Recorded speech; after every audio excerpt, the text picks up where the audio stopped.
Je vais commencer par définir d'une façon simple la ville durable.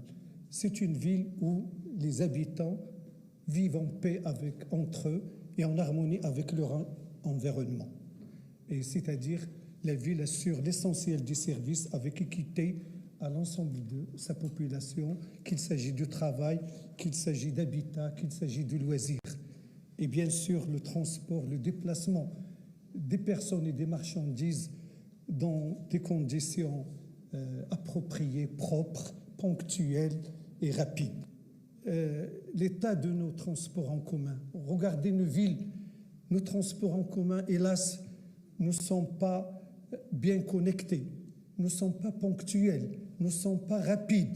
Ils utilisent tous du gasoil, donc ils polluent.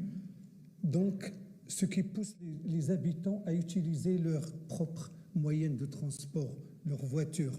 Et par conséquent, plus d'encombrement, plus de pollution et plus d'accidents.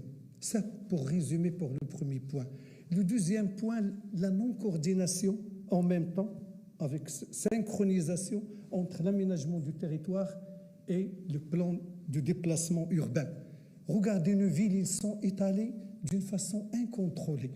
Regardez Mohamed, Ouahd, Juj, Lata, Ashra.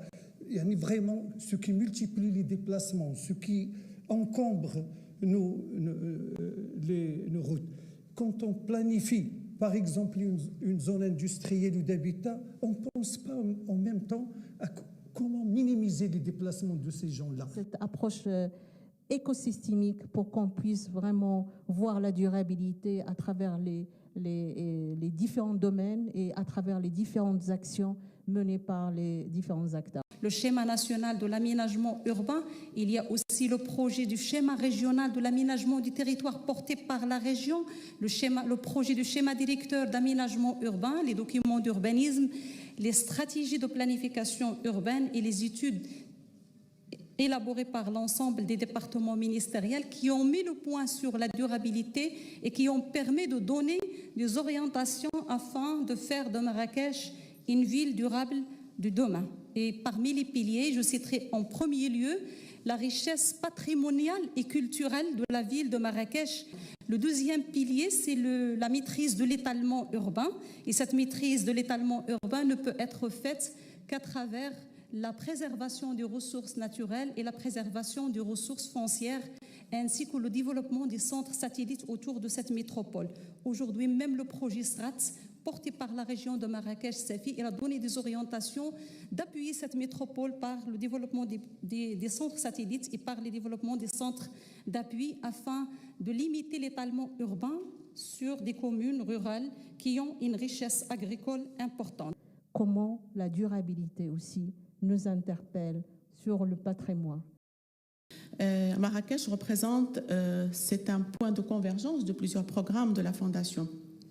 De fait de sa multiculturalité, de son positionnement à l'échelle nationale.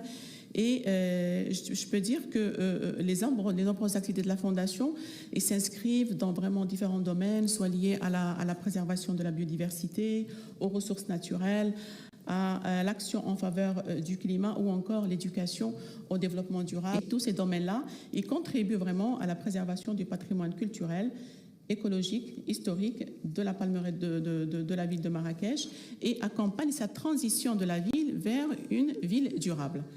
Alors, de manière globale, avant d'entamer le programme de la Palmeraie, et je vais être très bref pour vraiment laisser après les questions aux jeunes, c'est l'approche de la Fondation. C'est une approche d'abord fédératrice, multi-cible au niveau d'un territoire et travaille dans une logique vraiment d'expérimentation territoriale. Et l'idée vraiment d'impliquer tous les acteurs, toute cette dynamique, tous les usagers autour d'une problématique donnée. Quand on prend vraiment la Palmeraie de Marrakech, la Palmeraie, c'est Marrakech. Et au cours des décennies passées, il y a eu une dégradation importante et sur instruction de Sa Majesté le Roi, la Fondation a pris en charge cette sauvegarde au niveau de certaines zones, mais en impliquant les différents acteurs. Et son intervention, elle est à double entrée. D'abord au niveau de l'écosystème, parce qu'il faut agir au niveau de l'écosystème, commencer vraiment à mener des actions concrètes, visibles au niveau local et en même temps impliquer tous les acteurs, y compris la jeunesse.